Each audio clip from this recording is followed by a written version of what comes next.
তো বিমান সেক্টরে বিমান বাহিনীর কার্যক্রমটা কি রকম, তো এটাই মিলিটারি মিউজিয়ামে কিন্তু আমরা এখন দেখব। সব ধরনের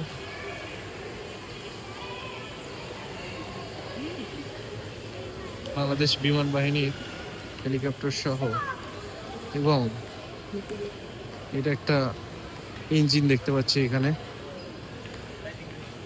কোন প্লেনের ইঞ্জিন এটা?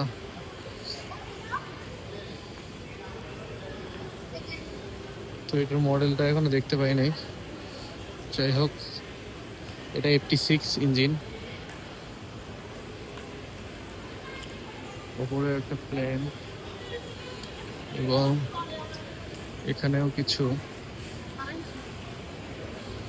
দেখতে পাচ্ছি।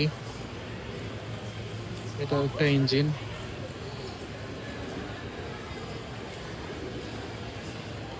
ও মাই গড, এটা একদম যখন প্রথম যে প্লেনটা আবিষ্কার করা হয়েছিল সেইটার একটা নির্দেশনা।